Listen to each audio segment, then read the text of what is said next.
여러분 오늘 본문 말씀 보게 되면 3절에 이렇게 이야기하고 있습니다. 여러분 마르다와 마리아라는 사람이 있었는데 이 사람이 사람을 보내서 예수님께 전합니다. 예수님 당신이 사랑하는 사람이 뭐 들었어요? 병 들었습니다. 이렇게 소식을 전해주는 겁니다. 예수님이 누구의 소식을 들었어요? 사랑하는 자, 이 사람은 나사로입니다. 사랑하는, 예수님이 정말 사랑하는 그 사람이 병 들었다는 소식을 딱 들었습니다. 여러분 5절을 보게 되면 이 사랑이 어느 정도냐? 여러분 11장 5절에 마르다와 마리아와 그리고 나사로를 사랑한다 그랬어요. 그러니까 나사로만 사랑하는 게 아니라 그 가족 모두를 사랑해요. 그 가정을 사랑해요. 너무너무 귀하게 여겨요.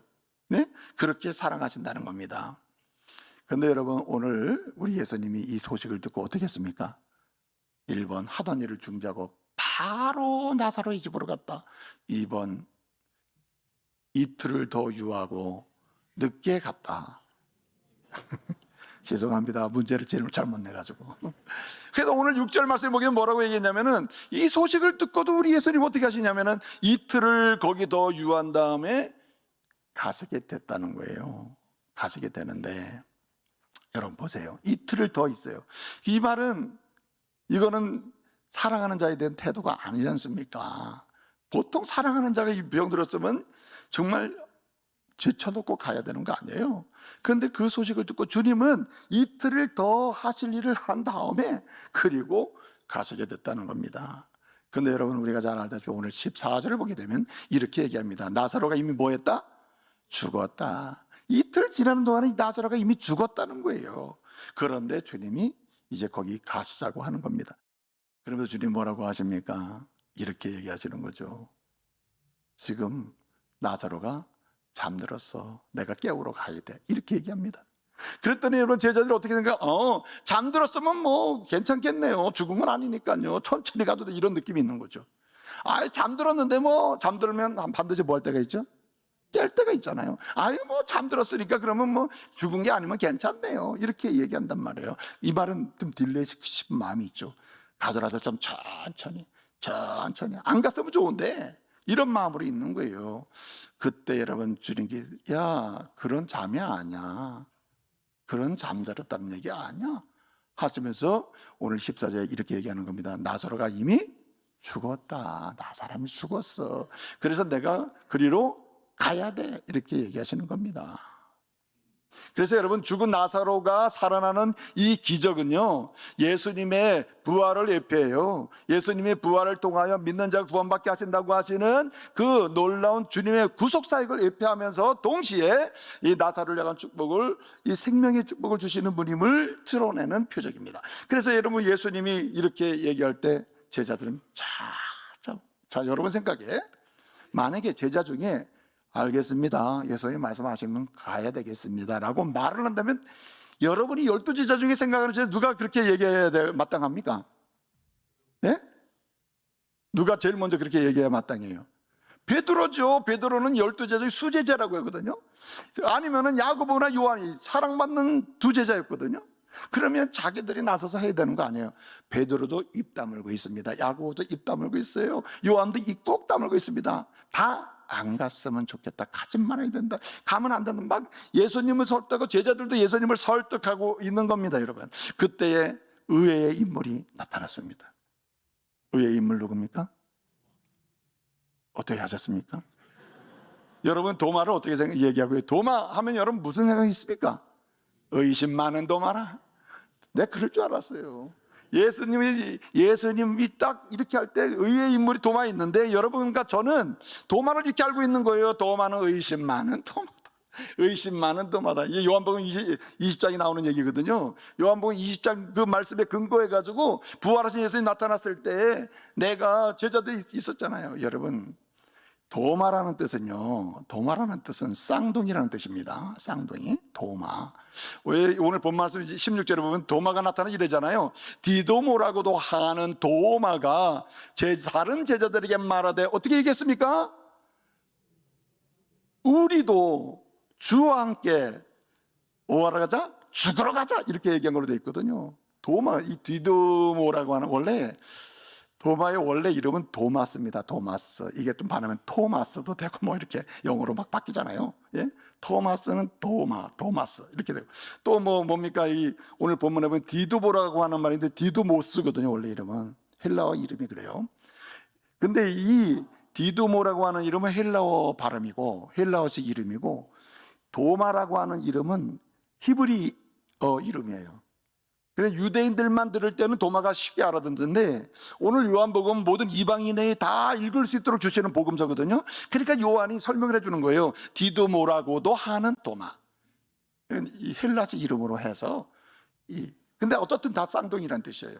쌍둥이란 뜻입니다. 그래서 이 도마가 이렇게 이야기를 하고 있는 거예요. 네? 여러분, 예수님 당시에 어떤 집에서 쌍둥이를 태어났다, 이 얘기는 좀 상황이 다릅니다. 어떤 개념이냐면, 이 예수님 당시에 이 유대인들은요, 로마 제국에 착취를 당하고 있었습니다. 마치 우리가 일제에 강점기에 얼마나 수탈을 당했습니까? 농사지면 뺏어가고 말이에요. 예? 먹을 거 있으면 다 좋은 거 다 가져가고, 그냥 있는 거 알아서 먹고 살아 다 가난하고 병들고 힘들고 살잖아요. 수탈당하는 상황. 그래서 로마 제국 당시에 유대인들은 수탈당하는 민족이거든요. 그러니까 가난한 사람은 더 가난하고, 예컨대 결탁해서 기득권을 유지하는 사람은 그나마 살아가고 있는 거죠. 그런데 여러분 보세요. 오늘 일반적 서민은 어렵단 말이에요. 근데 거기다가 태어나는 길은 뭘로 태어나요? 쌍둥이로 태어나. 이거는 경쟁이라, 경쟁이라. 그래가지고 따질 것도 많고. 여러분, 이전에 저도 어릴 때 자랄 때 말이에요, 그 시골에 자라가지고 먹을 게 없으니까 시골 하룻벌에다가 그냥 집에 나갈 때 말이에요, 그 고구마를 깊게 고는단 말이에요. 고구마를 갔다 오면 없어. 동생이 이미 꺼내 먹은 거예요. 그냥 그것 때문에 또 싸우는 거예요. 먹는 것 때문에 싸우는 거예요. 먹는 게 없을 땐 먹는 것 때문에 많이 싸웠대. 형제가. 하물며 쌍둥이의 관계는 이건 특이해요. 예? 쌍둥이의 관계는. 예? 그래서 따지기도 자르고 논쟁도 하고 뭐 그러면서 또 알려고도 하고, 그럴 때로는 의심도 많아요. 어려울 때는 의심이 많아요. 의심이. 그래서 여러분, 도마의 성향 자체 그렇게 생기지 않았을까?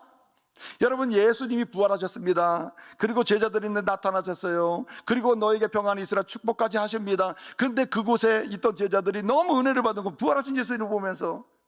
근데 무슨 일이, 예수님 부활하시고 예수님이 이 죽으신 다음에 그냥 제자들 중에 모여서 기도도 하고 걱정하고 있는데, 이 도마는 왜 이렇게 나돌아다니는지, 집에 안 붙어 있고 형제들과 붙어 있질 않는 거예요. 그냥 나돌아다니니까 예수님 오셨을 때 없는 거야.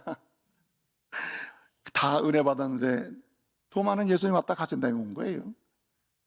다른 제자들이 예수님이 부활하셨어, 예수님이 부활하셨어, 은혜 받았어, 우리는 이제 됐어, 뭐 이러고 있을 때 도마가 뭐라 그럽니까? 요한복음 20장 25절 이하를 보게 되면 이렇게 얘기합니다. 내 손가락을 예수님이 못 박힌 손구멍에다가 넣어보고, 예수님이 허리에 찔리신 그 찔겨진 그 구멍에다가 내 손을 넣어보고, 그래야 내가 예수님이 부활한 줄 믿겠다고 하죠. 그런 사람이 도마였습니다. 네? 그런 사람이 도마였어요. 그래서 우리는 이렇게 얘기하는 거예요. 의심 많은 도마, 믿음 없는 도마. 우리는 도마 같은 사람은 되지 말자. 아닙니다. 저는 정말로 지금 얘기하고 있는, 도마 같은 뭐가 되자? 믿음의 사람이 되자는 거예요. 그렇습니다. 의심할 수도 있고. 여러분, 요한복음 14장을 보게 되면 14장 1절에 이런 말씀이 나옵니다. 하나님을 믿으니 또 나를 믿으라. 내 아버지 집에 거할 곳은 맡으라. 내가 처소를 예비하러 너희를 위해서 하는 나를 예비해서 가노라 하시면서, 제자들이 뭐 답답해하니까 이렇게 말씀하십니다. 뭐라고 얘기하냐? 주님이 이렇게 말씀하셔요. 이렇게 합니다. 내가 가는 곳을 너희도 아느니라, 이렇게 얘기했습니다. 내가 지금 가려고 하는 곳을 너희도 안다. 이러니까 제자들이 말을 해요. 무슨 소리요? 어디로 가신다는 얘기요? 전부 이러고 있을 때 드디어 또 누가 나섰을까요? 모르면 도마라고 하세요. 또 도마가 나온 거야. 도마가 이렇게 얘기합니다. 아니, 예수님이 어디로 가는지도 모르는데 가는 길을 우리가 어떻게 압니까? 참 답답하시네요. 상세하게 알려주시면 우리가 믿고 따, 이렇게 얘기한 사람이 도마입니다. 도마는 따지기도 따지고, 모르는 건 알 때까지 물어보기도 하고, 때로는 못 봐서 막 의심이 될 때는 의심한다고 하고, 그러나 그의 믿음은 변함이 없어요. 예수님을 부인하는 게 아닙니다. 그렇습니다. 여러분, 의심할 수도 있고 때로는 따질 수도 있고 더 배우기 위해서 알아볼 수도 있으나, 한 가지 분명한 것은 뭐냐면 우리는 도마 같은 믿음의 사람으로 남아야 한다는 거예요. 그 믿음의 사람은 어떤 사람이냐? 우리는 그 모습을 다시 새기고 우리는 다시 도마 같은 믿음의 사람으로 일어나야 하는 거예요. 그 첫째가 오늘 이렇게 얘기합니다. 도마가 다른 제자들에게 말하되 뭐라고 했습니다? 예, 우리도 누구와 함께? 주와 함께. 여러분, 믿음이란 뭐냐면 주와 함께 하는 것입니다. 이 도마가요, 그렇게 의심 많은 제자처럼 보이고 뭐 별 당한상으로 따지기도 잘하고 뭐 남들 보면 너 가만히 있지 왜 그러냐 14장에 말이에요. 분위기가 그런 상황이 될 수 있을지 모르지만은 한 가지 분명을 있었습니다. 다른 제자가 말하지 않고 있던 게 있어요. 그게 뭐냐면 나는 이러나 저러나 누구와 함께? 주님과 함께야. 난 주님과 함께야. 주님과 함께. 주님과 함께라 이 말이에요. 여러분, 우리는 함께하지, 우리의 심리적, 정서적, 그리고 우리의 행동적으로 주님과 함께하지 못할 때도 많이 있을 수 있어요. 그러나 한 가지 여러분 기억하셔야 될 게 뭐냐면은 우리 주님은 나를 버리지도 떠나지도 아니하신다. 어떤 상황에도 버리지도 떠나지 않는다. 그래서 여러분, 마태복음서의 마지막 약속이 무엇입니까? 28장 20절 뭐라 그랬어요? 볼지어다 세상 끝날까지 내가 너희와 항상 함께 있느니라. 함께. 이건 무슨 얘기입니까? 널 사랑한다는 얘기예요. 내가 널 믿을게. 걱정하지 마. 난 널 믿고 널 사랑해. 내 사랑은 끝나지 않아. 중단됨이 없어. 네? 내가 물 가운데로 지날지라도 물이 널 침몰하지 못할 거야. 이사야 43장 말이에요. 네, 2절 말씀에 보게 되면 내가 강을 건널지라도 강물이 너를 덮질 못해. 불을 지나도 타지 못해. 걱정하지만 난 내가 너와 함께 해. 그렇기 때문에 누가 여러분 주님의 은혜를 누리고 은혜의 통로가 되고 은혜를 향해 나아갈 수 있도록 도전하는 사람이냐? 여러분, 함께 하시는 주님과 뭐 하는 사람? 함께 하겠다고 결단하는 사람이에요. 두 번째로 한 가지 더 있는 이게 뭐냐면 오늘 본 말씀 보면 이렇게 이야기하고 있습니다. 도마는 뭐 따라갑니까? 말씀을 따라가는 거예요. 에밀 르노프라고 하는 그 프랑스 화가가 있었거든요. 이분이 그린 유명한 작품 중에 하나가 뭐냐면은 더 헬핑 핸드라고 하는 그림이 있습니다. 예, 돕는 손이라. 돕는 손. 이 그림을 보게 되면 여러분 집에 가시다 지금 찾지 마시고 인터넷 딱 치면 돕는 손은 바로 나와요. 이 그림을 보게 되면 작은 쪽배예요. 쪽배인데 먼 바다에 나가 있는 상태예요. 예, 파도도 잘랑잘랑 있고 이거는 뭐 진짜 의지할 데 없는 상황의 쪽배인데 거긴 2명밖에 탈 수 없는 조금 배인데 너를 이렇게 짓고 있는데 실제로 누가 너를 열심히 짓는 것처럼 보이냐면 그게 두 사람이 있거든요. 어린 손녀딸 그리고 노인, 손녀딸과 함께 하는 노인, 연세많은 할아버지 둘이서 너를 짓고 있는 거예요. 그런데 여러분 그 중심에 누가 있냐면 그 중심은 누구냐면 그 어린 소녀가 아주 열심히 노를 젓고 있는 것처럼 보여요. 그래서 마치 배가 가는 것처럼 보여요. 그런데 여러분 실제로 누가 노 젓고 있어요? 할아버지가. 하나님의 말씀을 따라가는 게 그런 은혜의 통로고 참으로 생명의 역사를 볼 수 있는 길이거든요. 여러분이 말씀을 따라갈 때 드디어 은혜가 오는 게 아니에요. 주님은 이미 은혜의 배를 져서 우리를 그 갈 방향으로 소원의 항구로 가게 만들어 은혜를 받게 하시고 있어요. 단지 믿음의 자녀임에도 불구하고 은혜를 못 느끼고 있고 못 누리고 있어요. 주시는데도 못 누려. 누가 누립니까? 손을 올려는 사람. 합이 내가 노조니까 배가 가네. 그렇지. 그러면서 이 노예는 너무 행복해하는 거예요. 예? 손녀가 함께하면서 자기 일 속에 여기 있던 함께 머물고 있는 거예요. 그 사랑을 느끼는 거죠. 합의 말을 들으면서 대화를 하면서. 여러분, 우리 주님의 은혜는 누가 누립니까? 우리 주님이 무슨 편견이 있는 분입니까? 차별을 두시는 분입니까? 주님이 제일 싫어하는 게 차별이에요. 차별. 은혜도 차별하는 분이 아니에요. 주님의 은혜는 단지 베푸시는 하나님의 놀라운 은혜를 누리는 사람이 누구냐? 말씀 따라가는 사람이에요. 말씀의 노를 짓는 거예요. 주님의 말씀의 역사는 주님이 다 허락하시거든요. 그런데 이 말씀의 노에 손 올려놓으면 돼. 예수님 사랑하며 주님 말씀이군요. 그냥 따라서 짓다 보면은 소원의 항구, 은혜의 항구, 치유의 항구, 고침과 일어남의 항구로 돌아가게 될 줄로 믿으시기 바랍니다. 그것이 우리에게 지금 요청되는 거예요. 여러분, 도마는 이 사실을 알았어요. 온갖 의심하고 따지고 이러다가도 결국 자기 손 어디에? 말씀의 손에 올려놓고 주님과 함께, 이게 은혜의 통로지, 은혜의 배지, 은혜에 노젓는 거지 하고 가는 거예요. 즉각적으로 응답하며 따라가는 역사가 있기를 바랍니다. 제자들은요, 늦추면 늦출수록 좋은 거죠. 지금 상황이 자기 마음에서 이렇게 가면 문제가 생기니까 늦출 수 있는 데까지 늦추자 하면서 가는 거거든요. 근데 여러분 꼭 기억하세요. 하나님 말씀의 응답은, 말씀에 대한 응답은요, 하나님의 은혜를 받고 누가 먼저 은혜를 받나, 누가 부유하게 은혜의 부유함을 누리느냐, 은혜 역사를 통해 자기의 삶의 새로움을 날마다 새로 각성을 경험하고 새로운 세계를 보면서 가느냐, 먼저 말씀을 따라가는 사람이야. 먼저 말씀에 응답하는 사람이에요. 오늘 말씀을 따라서 가는데 말씀을 오늘 응답하는 사람, 오늘부터 은혜 받는 것입니다. 다음 주에 응답, 오늘 말씀 듣고 나서 딜레이 한 일주일 동안 늦춰놓은 다음에 다음 주부터 내가 해봐야지 하는 사람은 그때부터 은혜 받는 거예요. 1년 뒤에 내가 다시 그때 말씀 한번 해봐야지, 그때부터 은혜 받는 것입니다. 누가 오늘부터 은혜 받습니까? 누가 오늘부터 하나님의 역사를 봅니까? 오늘 즉시 말씀에 응답하는 사람, 이 은혜가 있기를 바랍니다. 여러분, 제자들이 왜 예수님의 12제자 안에 들어온 사람 보세요. 나를 따르라, 배 버리고 그물 버리고 즉시, 즉시. 여러분, 순종도요, 말씀에 대한 순종도, 누가 가득히 고기를 잡는, 인생의 고기 잡는 배를 만들어 경험할 수 있습니까? 오른편으로 그 그물을 더 깊은 데로 가서 그물을 던져라. 여러분, 누가복음 5장 5절 이하를 보게 되면 뭐라 그래요? 즉시, 즉시 주님 말씀하신 대로 그물을 던졌더니, 그리고 깊은 데로 가서 그물을 던졌더니, 할렐루야, 잡힌 줄로 믿습니다. 이제 다 잡히는 거예요. 마지막 한 가지는 오늘 이렇습니다. 오늘 말씀 보니까 뭐라고 했습니까? 아니, 예수님이 죽으러 가자고 한 적도 없어요. 그런데 상황적으로 가면 죽겠구나 하고, 예수님도 죽으시고 우리도 죽겠구나 하니까 전부 두려웠던 거 아니에요? 그런데 여러분, 오늘 본문에 뭐라고 얘기합니까? 도마는 정말 예측불허한 인물인데, 상상도 못했던 인물이 갑자기 등장해가지고 뭐라고 합니까? 우리가 아니라 우리도, 여기 본문을 보게 되면 먼저 가자가 먼저 나와요. 가자 이렇게 먼저 나와요. 이 원문상으로 보게 되면 아고멘, 헤구타노, 카이, 그리고 헤메이스, 우리가, 이렇게 돼 있거든요.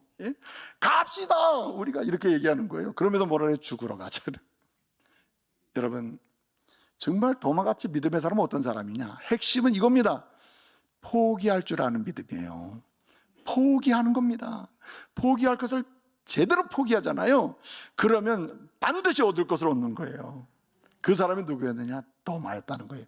여기 생명까지 포기하는 거예요. 우리를 위해 십자가에 죽으시기까지 생명을 포기하고 생명을 버리신 주님의 사랑 앞에서 우리 또한 주를 위하여, 주님이 원하시는 복 있는 인생을 위하여, 주님이 가라고 하는 그곳을 위하여 내 생명을 걸고 마치 포기하듯이 정말 중요한 것을 포기하고 주님을 따라가는 것, 이게 도마의 믿음이라는 겁니다. 심지어는 베드로는 나중에 보면 3번 부인하잖아요. 그쵸? 3번. 도마보다 누가 더 문제입니까? 베드로가 사실 더 문제야, 내가 볼 때는. 그렇지 않아요? 근데 도마는요, 죽으러 가자! 물론 도마도 나중에 다 도망갔어요. 십자가 지러 가질 때, 재판받으러 갈 때 다 도망간 건 맞아요. 맞는데, 그러나 여러분 보세요. 오늘 자기를 포기하는 것입니다. 켈빈 밀러라고 하는 분이 있는데, 이분이 쓴 책 중에 포기하는 즐거움, 포기하는 삶의 즐거움이라는 책이 있어요. 포기하는 삶의 즐거움. 포기하는 삶의 즐거움. 원래 원 제목은 Power in the Letting Go라고 하는, 한마디로 자유케 하는 것에서 있는 능력, 이런 책이거든요. 이 말은 뭐냐면 그 핵심 내용이 포기입니다. 포기할 것을 포기할 때 자유가 생기고, 포기할 것을 포기할 때 능력이 생기고, 포기할 때 사랑의 부유함이 생겨요. 남편들이요, 들어보세요. 아내가 내가 그렇게 하고 싶은데 남편이 안 됩니다 하면 어떻게 되죠? 끝까지 합니까? 여러분 나중에 어떻게 될지 모르지만은 안 됩니다, 안 됩니다 하는 아내 앞에서 됩니다, 됩니다 하는 게 그 불행이에요. 안 된다, 안 된다 할 때는 일단은 포기를 하세요. 그러면 아내의 사랑이 폭포수처럼 쏟아져. 그리고 하나님이 진짜 해야 될 일이면 또 기회를 주십니다. 아멘. 없을 줄 알았습니다만 마찬가지로요, 아내들 보세요. 남편이 안 된다 안 된다고 그러는데 그냥 굳이 됐다 해가지고, 그러면 사랑의 넉넉함도 몰라요, 깊이도 몰라요. 근데 지나고 그때 당신께서 원하지 않으니 그럼 내가 아무리 원해도 일단 멈춰보겠다고 멈추잖아요. 그러면 기회가 와요. 반드시 옵니다. 정말 믿음의 사람과의 그런 부부의 삶을 살고 있다면 반드시 하나 기회를 주셔요. 넘어가도록 하겠습니다. 예. 그래서요, 자 보세요. 그래서 하는 말씀인데, 여러분 이 밀러라고 하는, 켈빈 밀러라는 사람이 한마디로 포기할 수 있는 삶의 즐거움이라고, 포기하는 삶의 즐거움이라는 이 책을 이제 2000년대 번역이 됐거든요. 아주 오래된 책이에요. 근데 이 책을 보게 되면은 이 책에서 사람이 예수님의 사람으로 뭔가 자유를 누리고 은혜를 받고 뭔가 넉넉함으로 나가서 전환의 인물, 도마같이 믿음의 인물, 이런 역사를 보려면 4가지를 제대로 포기하면 된대요. 그 좀 어려울 거예요, 소개해도. 그 첫째가 뭐냐면 물질에 대한 욕망, 이걸 포기할 때 일단 어느 정도, 하여튼 지금 하던 마음에 50%든 60%든 포기하면 또 달라진다는 거죠. 어떻든 포기할. 두 번째는 시간. 나를 위하여 뭘 하고 나를 위하여 모든 24시간을 쓰겠다고 하는 이 태도에서 주님이 원하시는 대로 내 시간을 들여봐야지, 주님이 원하시는 대로 내 시간을 만들어 봐야지 하고 주님이 원하는 대로 시간을 사용하는 거예요. 그 다음에 또 한 가지가 있는데, 그것이 뭐냐면은 꿈입니다. 꿈. 보통 우리가 기도할 때 뭐라고 기도합니까? 주님 내 꿈이 이것이니, 주님이 꿈을 이루어 달라고 기도하죠. 그런데 여러분 밀런이 이렇게 거꾸로다. 주님의 나를 향한 마음, 주님의 나를 향한 소원, 주님의 나를 향해 갖고 있는 놀라운 계획이 있는데, 주님의 소원을 나의 소원으로 삼을 때 내 소원과 내 뜻을 포기하고 나를 향한 주의 뜻, 나를 향한 주의 계획을 나의 꿈으로 삼을 때 드디어 포기 속에서 엄청난 간격이 있는 비전이 이루어지기 시작한다는 거예요. 마지막 한 가지가 있거든요. 그 자화상이라는 거예요. 자화상. 여러분 보통의 사람들을 삶을 살아가다 보면 아무리 도덕적 윤리적으로 살아보려고 해도 굉장히 비윤리적인 게 너무 많아요. 이선적인 게 너무 많아요. 다른 사람 앞에 내가 그래도 목사인데 깨끗하게 보여야지. 좀 척하는 게 많잖아요. 저도 척할 때가 많아요. 거룩한 척, 착한 척, 은혜 받는 척, 그럴 때가 나도 모르게 생기거든요. 근데 이런 거짓되고 위선적인 자아상이 있다. 부모 앞에서, 형제들 앞에서, 친구들 앞에서, 때로는 내가 아는 사람 앞에서 척하는 거짓된 자아상이 있는데, 이 여러 가지 불편하고 여러 가지 손해를 볼 수 있지만 거짓된 자아상을 던져버리고 하나님의 형상으로서 사랑과 위로와 평화와 자유가 넘치는 그런 솔직한 자아상을 꿈꾸고 나갈 때 하나님은 그때 은혜를 주신다는 거예요. 주님은요, 우리에게 포기를 원하십니다. 그런데요, 마태복음 6장 33절에 이렇게 약속했습니다. 내가 먼저 그 나라와 그 의를 구하면 이 모든 것을 너에게 더하시라고 했습니다.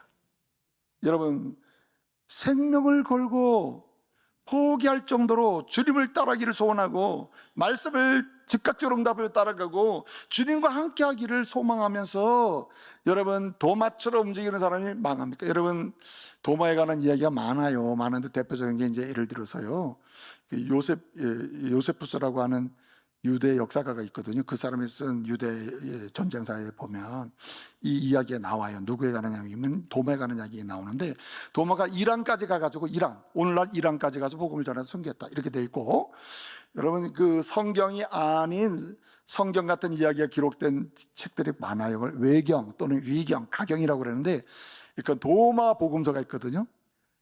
도마가 쓴 거 아니에요. 그냥 자기 이름을 쓰면 별 유명하지 않으니까 도마가 쓴 것처럼 하고, 자기가 딴 사람이 썼는데 도마 이름을 붙인 거예요. 이걸 가경, 위경, 외경이라고 불러요.